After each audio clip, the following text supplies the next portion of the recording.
사무엘하 24장 1절부터 3절 그리고 10절 말씀입니다.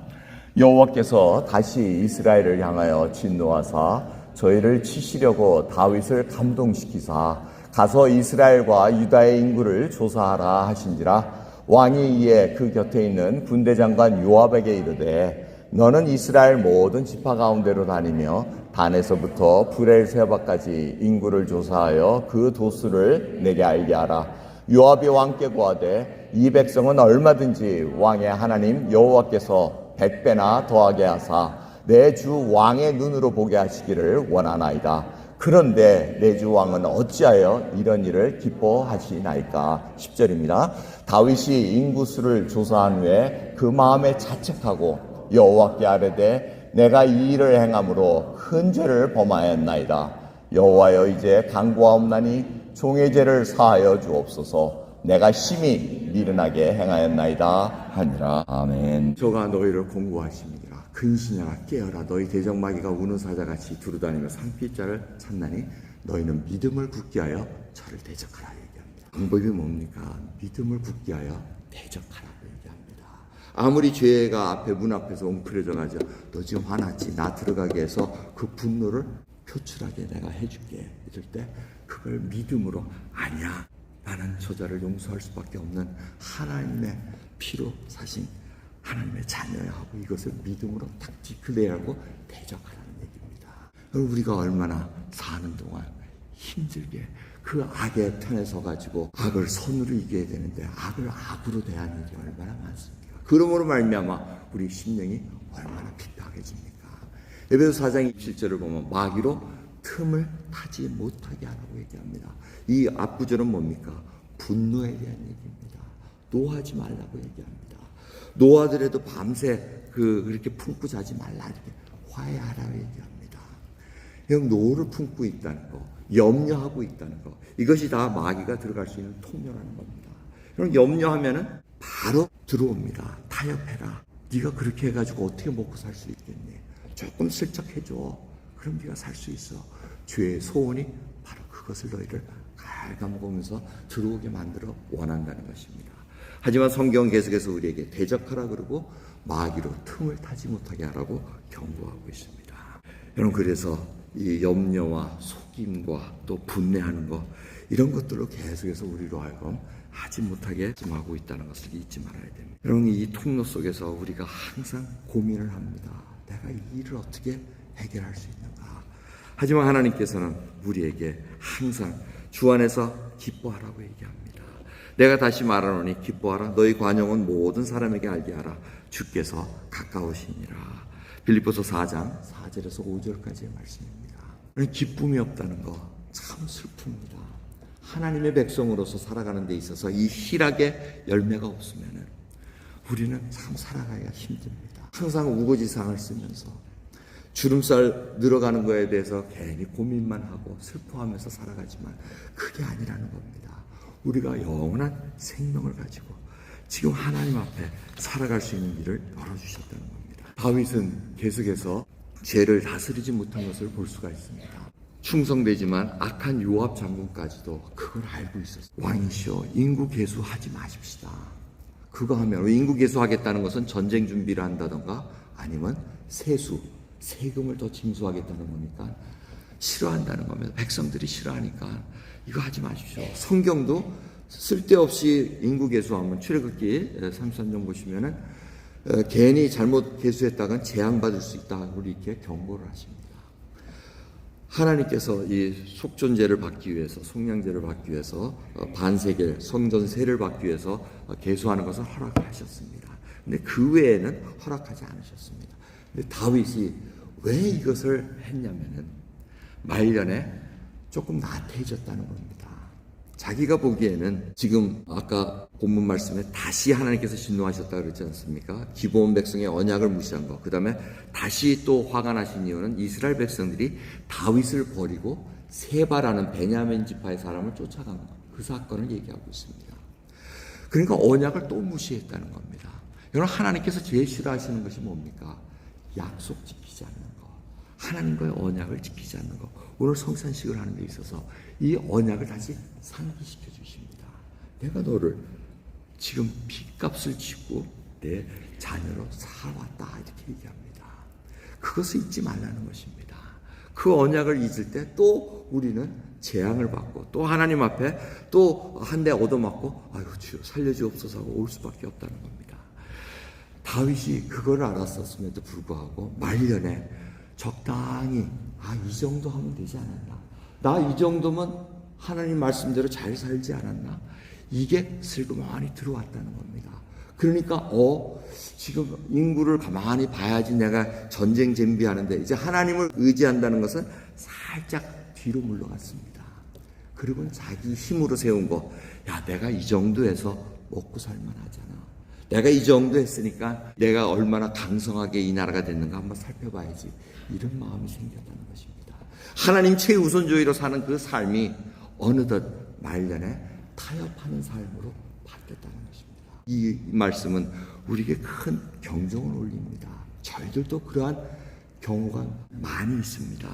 하지만 주님께서는 이 말씀을 마가복음, 누가복음을 통해서 또 알려주고 계십니다. 한 부자의, 어리석은 부자를 비유합니다. 소출이 많아가지고 창고에 둘 데가 없으니까 어떻게 합니까? 이 부자가 아이고 창고를 늘리자, 거기다가 차곡차곡 채워놓으면 내가 몇 년은 평안하게 살겠구나 이렇게 얘기합니다.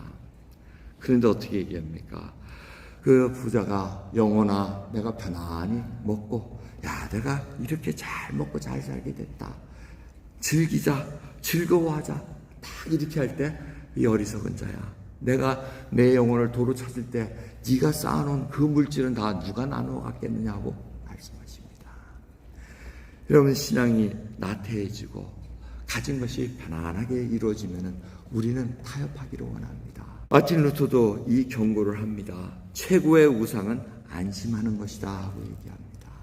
여러분, 우리가 안심하는 거 나쁜 거 아닙니다. 근데 이 안심한다는 것은 내 힘으로 내가 이루어졌구나, 하나님 없이도 내가 살 수 있구나 라고 이 트랩에 딱 넘어갈 때 또다시 우리는 하나님께서 죄의 이 문 앞에서 자꾸 우리를 부추기는 것을 알고 계시다는 겁니다.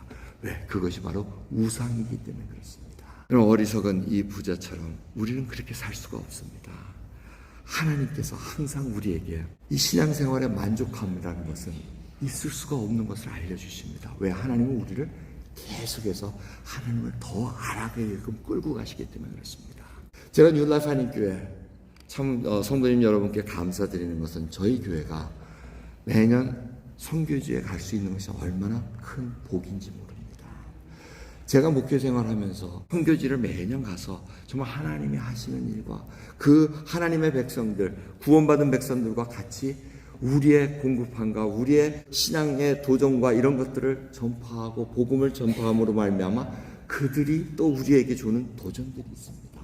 그걸 받고 돌아와서 여러분들에게 나눌 때 그 기쁨이란 말로 이룰 수가 없습니다. 여러분들이 계속해서 이 선교의 비전을 갖고 우리가 발걸음을 옮길 때마다 하나님께서 하시는 것을 우리가 목도할 수 있다는 것입니다.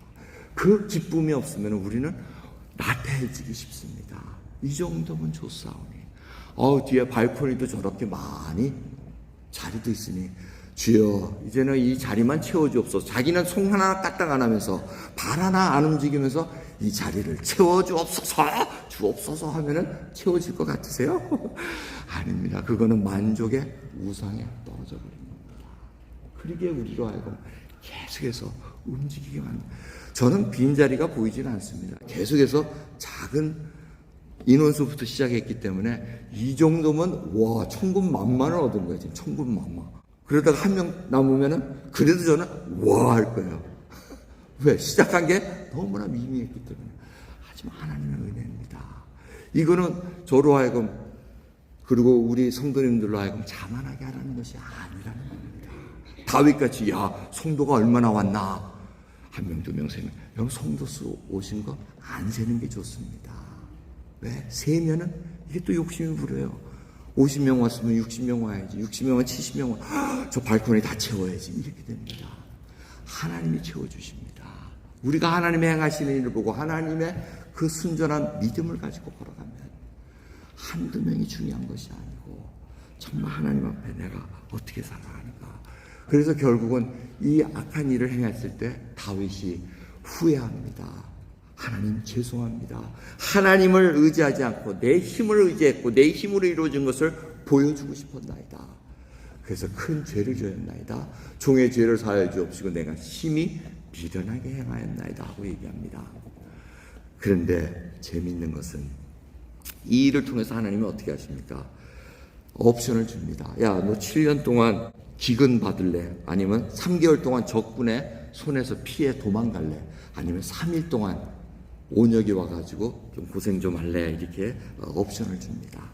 그 다윗은 7년은 너무 길고 또 3개월 적군의 손에 도망가기는 이제 나이가 들어서 힘들고 3일간 짧게 하나님의 온역으로 취하십시오 하고 이렇게 정합니다.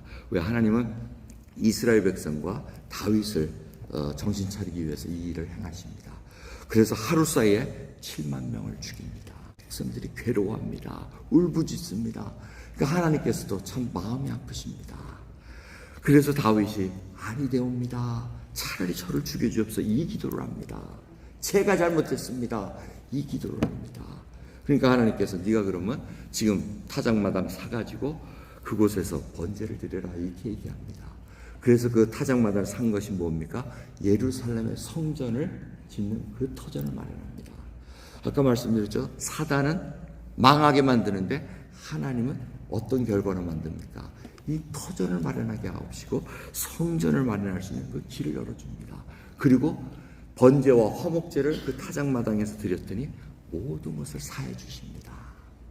이것이 하나님의 은혜입니다. 이걸 통해서 다윗과 이스라엘 백성들이 다시 한번 하나님을 신뢰할 수 있는 그 믿음의 길로 섰다는 것입니다. 여러분, 고난을 통해서 배울 수 있는 것은 무엇입니까? 바로 내가 하나님만 의지하고 있는가. We learn lesson. 정말 어려운 레슨들을 받아온 저희들입니다. 이 길로 가면 안 되는데도 불구하고 내가 자꾸 타협하고 살려고 합니다. 요 길이 좀 편한 걸 압니다. 세상적으로 가면 요 길이 편한 걸 압니다.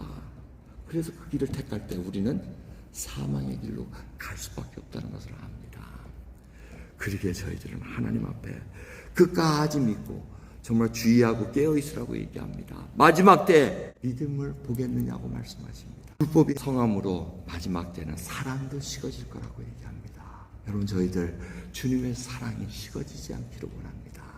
그 사랑을 이웃과 또 예수 그리스도의 복음을 들어야 되는 이웃들에게 전할 수 있는 그 사랑으로 항상 불타는 저와 여러분 되기를 간절히 소원합니다. 기도하겠습니다. 하나님 감사합니다. 오늘도 귀한 하루를 허락하시며 이 예배 시간을 통해서 다윗의 그 말년을 봤나이다. 저희도 인생의 후반기에 이미 들어선 연륜들입니다. 혹이라도 하나님을 잘 여태까지 믿어왔다가 후반기에 조금 나태해져서 내 힘으로 이루어진 것을 자랑스럽게 생각한다면 그것이 바로 올매 걸릴 수 있다는 것을 깨닫게 해주시는 은혜 감사드립니다. 하나님만 믿고 하나님의 제우선주의로 살아갈 수 있는 백성으로 인도해 주옵소서. 감사드림을 예수 그리스도의 이름으로 기도드립니다.